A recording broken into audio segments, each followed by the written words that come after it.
നമസ്കാരം. ഇന്നത്തെ news time നോക്കാം. ആദ്യം തലക്കെട്ടുകൾ. തൃശൂർ കോർപ്പറേഷനിൽ UDF ഭൂരിപക്ഷം നേടിയതിനു പിന്നാലെ മേയർ ആരാകുമെന്ന ചർച്ചകൾ സജീവം. പാർലമെന്ററി പാർട്ടിയുടെ അഭിപ്രായം കണക്കിലെടുത്തായിരിക്കും മേയറിനെ തെരഞ്ഞെടുക്കുകയെന്ന് DCC പ്രസിഡന്റ് ജോസഫ് ടാജറ്റ്. സംസ്ഥാന വിവരാവകാശ കമ്മീഷന്റെ നിർദ്ദേശം പാലിക്കാതിരുന്ന അണ്ടർ സെക്രട്ടറിമാർ നേരിട്ട് കമ്മീഷന്റെ മുമ്പിൽ ഹാജരാകണമെന്ന് ഉത്തരവ്. കൈക്കൂലി കേസിൽ കുടുങ്ങിയ ഉദ്യോഗസ്ഥരുടെ പേര് വിവരങ്ങൾ ആരാഞ്ഞതിൽ വ്യക്തമായ മറുപടി നൽകാത്തതിലാണ് ഉത്തരവ്. ചേർപ്പിൽ കാറിടിച്ച് ചികിത്സയിലായിരുന്ന ഗൃഹനാഥൻ മരിച്ചു. പടിഞ്ഞാട്ടുമുറി സേവൻകുഴി വീട്ടിൽ 62 വയസ്സുള്ള ബഷീറാണ് മരിച്ചത്. വാർത്തകൾ വിശദമായി. തൃശൂർ കോർപ്പറേഷനിൽ UDF ഭൂരിപക്ഷം നേടിയതിനു പിന്നാലെ മേയർ ആരാകുമെന്ന ചർച്ചകൾ സജീവം. നിയമസഭാ തെരഞ്ഞെടുപ്പ് മുന്നിൽ കണ്ട സാമുദായിക സമവാക്യം കൂടി നോക്കിയായിരിക്കും തീരുമാനം. കോൺഗ്രസ് മത്സരിപ്പിച്ച 32 വനിതകളിൽ 19 പേരാണ് വിജയിച്ചത്. കേവല ഭൂരിപക്ഷമായ 29 സീറ്റിനേക്കാളും 4 സീറ്റിന്റെ മുൻതൂക്കമുള്ളതിനാൽ സമ്മർദ്ദങ്ങളില്ലാതെ ഭരിക്കാൻ UDFന് തൃശൂരിൽ കഴിയും. ഘടകകക്ഷികളായി മത്സരിച്ചവർ പരാജയപ്പെട്ടതിനാൽ deputy mayor, standing council chairman പദവികളിലേക്കുള്ള തെരഞ്ഞെടുപ്പും കോൺഗ്രസിന് സുഗമമാകും. സംഘടനാ രംഗത്തുള്ള 4 പേരെയാണ് കോൺഗ്രസ് മേയർ സ്ഥാനത്തേക്ക് പരിഗണിക്കുന്നത്. ഇക്കുറി വനിതാ സംവരണമായതിനാൽ കോർപ്പറേഷനിലെ ഭരണപരിചയവും മുൻഗണനാ ഘടകങ്ങളിൽ ഉൾപ്പെടും. ലാലൂരിൽ നിന്ന് 2483 വോട്ടുകൾ നേടി വൻ വിജയം നേടിയ നിലവിലെ കൗൺസിലർ കൂടിയായ ലാലി ജെയിംസ്, മുക്കാട്ടുകരയിൽ നിന്ന് വിജയിച്ച ശ്യാമള മുരളീധരൻ, DCC ജനറൽ സെക്രട്ടറിയും മുൻ ഡെപ്യൂട്ടി മേയറുമായിരുന്ന advocate Subi Babu, DCC vice president doctor Niji Justin എന്നിവരാണ് സജീവ പരിഗണനയിൽ ഉള്ളവർ. നിയമസഭാ തെരഞ്ഞെടുപ്പ് മുന്നിൽ കണ്ട സാമുദായിക സമവാക്യം കൂടി നോക്കിയായിരിക്കും തീരുമാനം. കോൺഗ്രസ് മത്സരിപ്പിച്ച 32 വനിതകളിൽ 19 പേരാണ് വിജയിച്ചത്. Media time, Thrissur. പാർലമെന്ററി പാർട്ടിയുടെ അഭിപ്രായം കണക്കിലെടുത്തായിരിക്കും തൃശൂർ കോർപ്പറേഷൻ മേയറിനെ തെരഞ്ഞെടുക്കുകയെന്ന് Thrissur DCC president Joseph Tajet. തൃശൂരിൽ കോൺഗ്രസിനുണ്ടായത് വലിയ വിജയമാണ്, അതിൽ അഹങ്കരിക്കില്ല. തെറ്റുകൾ തിരുത്തി മുന്നോട്ടു പോകുമെന്നും ജോസഫ് ടാജറ്റ് പറഞ്ഞു.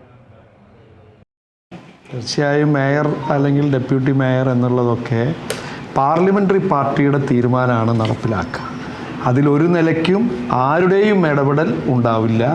അത് തീർത്തും പറയാം. പൂർണ്ണമായി പാർലമെന്ററി പാർട്ടിയെ ഞങ്ങൾ വിശ്വാസത്തിലെടുക്കുന്നു. അവരുടെ തീരുമാനമായിരിക്കും ഇവിടെ പുതിയ മേയറും ഡെപ്യൂട്ടി മേയറും. ഇപ്പം ഞാൻ പറയുന്നത്, നമ്മൾ എണ്ണത്തിൽ കണക്കാക്കിയാൽ ഏകദേശം 50 മുകളിലുള്ള പഞ്ചായത്തുകളിൽ ഞങ്ങൾക്ക് കരുത്ത് കാണിക്കാൻ സാധിച്ചു. ജില്ലാ പഞ്ചായത്ത് 5 എന്നുള്ളത് ഞങ്ങൾക്ക് 9ലേക്ക് എത്താൻ സാധിച്ചു. ബ്ലോക്ക് പഞ്ചായത്ത് 3 എന്നുള്ളത് ഞങ്ങൾക്ക് 6ലേക്ക്, ഒരെണ്ണം ടൈ ഉൾപ്പെടെ 6ലേക്ക് ഞങ്ങൾക്ക് എത്തിച്ചേരാൻ സാധിച്ചു എന്നുള്ളതാണ്. അപ്പം അത്രയും വലിയ മുന്നേറ്റമാണ് ഐക്യജനാധിപത്യ മുന്നണിക്കുണ്ടായത്. പറവൂരിൽ ആരായിരിക്കും നഗരസഭാ ചെയർമാൻ? 30 വാർഡുകളുള്ള പറവൂർ നഗരസഭയിൽ 15 വാർഡുകളിൽ വിജയിച്ച ഏറ്റവും വലിയ ഒറ്റക്കക്ഷിയായതോടെ കോൺഗ്രസ് തുടർച്ചയായി 4ാം തവണയും ഇവിടെ ഭരണത്തിൽ ഏറുമെന്ന് ഉറപ്പായി. കേവല ഭൂരിപക്ഷത്തിനു വേണ്ട 16 തികച്ചില്ലെങ്കിലും ഇപ്പോഴുള്ള അംഗബലം കൊണ്ടുതന്നെ UDFന് ഭരണം നിലനിർത്താനാകും. 15 വാർഡുകളിൽ വിജയിച്ച UDFും LDFന് 12ഉം NDAക്ക് 3 അംഗങ്ങളാണ് പറവൂരിലുള്ളത്.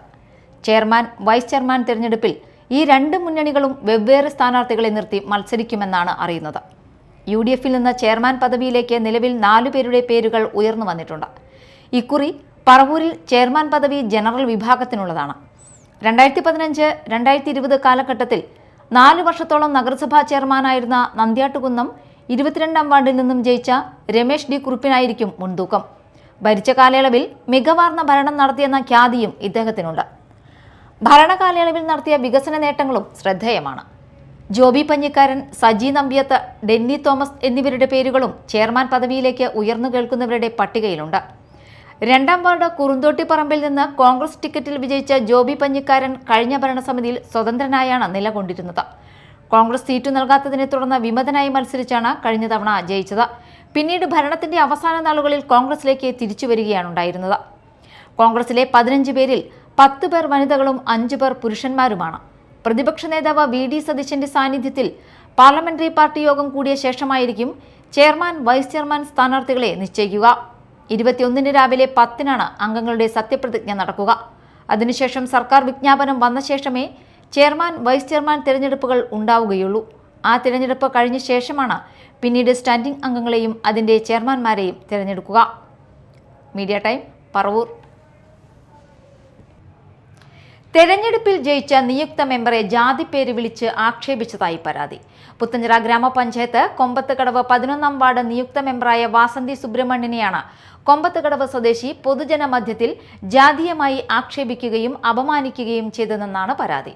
പട്ടികജാതി പീഡന നിയമപ്രകാരം കേസെടുക്കണമെന്നാവശ്യപ്പെട്ട് ഇരിങ്ങാലക്കുട ഡിവൈഎസ്പി മാള SHO എന്നിവർക്ക് വാസന്തി സുബ്രഹ്മണ്യൻ പരാതി നൽകി. ഇന്നലെ ശാംബശിവൻ്റെ മകൻ ആനമ്പലത്ത് ശാംബശിവൻ്റെ മകൻ സാബു എന്ന ആൾ ഇവിടെ എന്നെ ഈ നടു റോഡിൽ നിന്നും എന്നെക്കുറിച്ച് ജാതിപരമായി പരാമർശിക്കുകയും എന്നെ അശ്ലീല വാക്കുകൾ ഉപയോഗിച്ചുകൊണ്ട് എന്നോട് പരാമർശം നടത്തുകയുണ്ടായി. ഇത് കേട്ടുനിന്നവർ ഇഷ്ടംപോലെ ഉണ്ട്. അതുകൊണ്ട് തന്നെ ഞാൻ പട്ടികജാതി പീഡനവുമായി ബന്ധപ്പെട്ട മാള CIക്ക് കേസ് കൊടുക്കുകയും അതിന് നടപടിയുമായി മുന്നോട്ട് പോവുകയാണ്. എൻ്റെ ഈ 15 വർഷത്തെ ജീവിത കാലയളവിൽ എന്നെക്കുറിച്ചും ഈ പുത്തഞ്ചിറ പഞ്ചായത്തിൽ എല്ലാവർക്കും അറിയാം. എന്നിട്ടും എന്നെക്കുറിച്ചുള്ള ഈ അപവാദങ്ങൾക്കെതിരെ നേരിടാനായിട്ട് എൻ്റെ പാർട്ടിയും ഞങ്ങൾ ഒറ്റക്കെട്ടായിട്ട് മുന്നോട്ട് നീങ്ങുകയാണ്. ഇതിനെക്കുറിച്ചുള്ള പരാമർശങ്ങളായിട്ട് മുന്നോട്ട് നീങ്ങുകയാണെന്ന് മാത്രം പറഞ്ഞു. സംസ്ഥാന വിവരാവകാശ കമ്മീഷന്റെ നിർദ്ദേശം പാലിക്കാതിരുന്ന അണ്ടർ സെക്രട്ടറിമാർ നേരിട്ട് കമ്മീഷന്റെ മുമ്പിൽ ഹാജരാകണമെന്ന് ഉത്തരവ്. മാളയിലെ പൊതുപ്രവർത്തകൻ ഷാൻഡി ജോസഫ് തട്ടകത്ത് നൽകിയ RTI അപേക്ഷയ്ക്ക് മറുപടി ലഭിക്കാത്തതിനെ തുടർന്നാണ് കമ്മീഷൻ വീണ്ടും ഇടപെട്ടത്. കൈക്കൂലി കേസിൽ കുടുങ്ങിയ ഉദ്യോഗസ്ഥരുടെ പേരുവിവരങ്ങൾ ആരാഞ്ഞതിൽ വ്യക്തമായ മറുപടി നൽകാത്തതിലാണ് ഉത്തരവ്. കഴിഞ്ഞ ഓഗസ്റ്റ് 23-നാണ് സംസ്ഥാനത്ത് കഴിഞ്ഞ 10 വർഷത്തിനിടെ കൈക്കൂലി കേസിൽ കുടുങ്ങിയ ഉദ്യോഗസ്ഥരുടെ പേരുവിവരങ്ങൾ 5 ദിവസത്തിനുള്ളിൽ നൽകണമെന്ന് സംസ്ഥാന വിവരാവകാശ കമ്മീഷൻ ഉത്തരവിട്ടത്.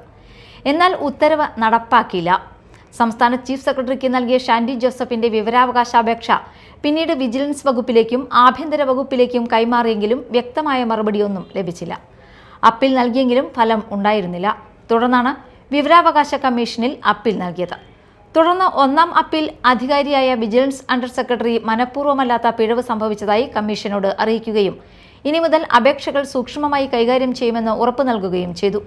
എന്നാൽ vigilance anti corruption bureau deputy police സൂപ്രണ്ടും സ്റ്റേറ്റ് പബ്ലിക് ഇൻഫർമേഷൻ ഓഫീസറുമായ PP കരുണാകരൻ നൽകിയ പട്ടികയിൽ കൈക്കൂലി കേസുകളിലെ പ്രതികളുടെ പേരോ ബന്ധപ്പെട്ട ഉദ്യോഗസ്ഥരുടെ വിവരങ്ങളോ ഉൾപ്പെടുത്തിയിരുന്നില്ല. ഇതിനെ തുടർന്ന് പരാതിക്കാരനെയും എതിർകക്ഷികളെയും നേരിട്ട് കേട്ട ശേഷം പ്രതികളായ ഉദ്യോഗസ്ഥരുടെ പേര്, വകുപ്പ്, പിടിച്ചെടുത്ത തുക, കേസ് നമ്പർ എന്നിവ വ്യക്തമാക്കിയ രേഖ 5 ദിവസത്തിനുള്ളിൽ നൽകാൻ വിജിലൻസ് അണ്ടർ സെക്രട്ടറിയോട് കമ്മീഷൻ ഉത്തരവിട്ടിരുന്നു. എന്നാൽ ഉത്തരവ് നടപ്പിലാക്കിയില്ല. ഇതോടെ കമ്മീഷനിൽ വീണ്ടും ഷാൻഡി ജോസഫ് തട്ടകത്ത് പരാതി നൽകുകയായിരുന്നു. Media time, Mala. ചേർപ്പിൽ കാറിടിച്ച് ചികിത്സയിലായിരുന്ന ഗൃഹനാഥൻ മരിച്ചു. പടിഞ്ഞാട്ടുമുറി സേവൻകുഴി വീട്ടിൽ 62 വയസ്സുള്ള ബഷീറാണ് മരിച്ചത്.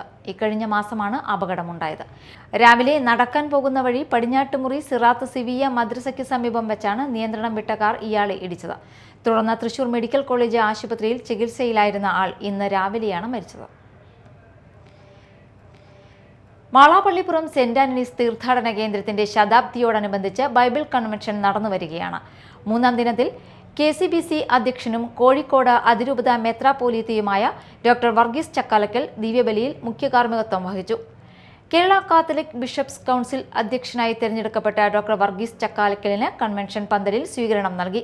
ഫാദർ ജാംലാൽ സെബാസ്റ്റ്യൻ കുര്യാപ്പള്ളി, വികാരി ഫാദർ പോൾ തോമസ് കളത്തിൽ, ശതാബ്ദി കമ്മിറ്റി കൺവീനർ വിൽഫ്രഡ് പുതുവന, കൈക്കാരന്മാരായ Denny Chakkalakkal, LB Thattakath, parish council secretary Thomas Chakkalakkal, കേന്ദ്രസമിതി പ്രസിഡന്റ് ജോസ് ചക്കാലക്കൽ എന്നിവർ സ്വീകരണത്തിന് നേതൃത്വം നൽകി.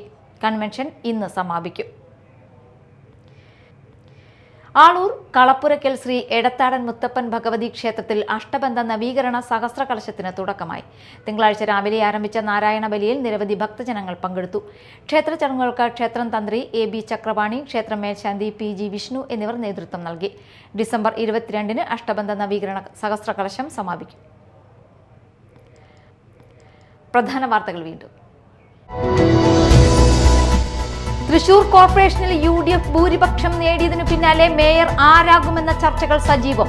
പാർലമെന്ററി പാർട്ടിയുടെ അഭിപ്രായം കണക്കിലെടുത്തായിരിക്കും മേയറിനെ തെരഞ്ഞെടുക്കുകയെന്ന് DCC പ്രസിഡന്റ് ജോസഫ് ടാജൻ. സംസ്ഥാന വിവരാവകാശ കമ്മീഷന്റെ നിർദ്ദേശം പാലിക്കാതിരുന്ന അണ്ടർ സെക്രട്ടറിമാർ നേരിട്ട് കമ്മീഷന്റെ മുമ്പിൽ ഹാജരാകണമെന്ന് ഉത്തരവ്. കൈക്കൂലി കേസിൽ കുടുങ്ങിയ ഉദ്യോഗസ്ഥരുടെ പേര് വിവരങ്ങൾ ആരാഞ്ഞതിൽ വ്യക്തമായ മറുപടി നൽകാത്തതിലാണ് ഉത്തരവ്. ചേർപ്പിൽ കാറിടിച്ച് ചികിത്സയിലായിരുന്ന ഗൃഹനാഥൻ മരിച്ചു. പടിഞ്ഞാട്ടുമുറി സേവൻകുഴി വീട്ടിൽ 62 വയസ്സുള്ള ബഷീറാണ് മരിച്ചത്. ഇതോടെ ന്യൂസ് ടൈം സമാപിച്ചു. നമസ്കാരം.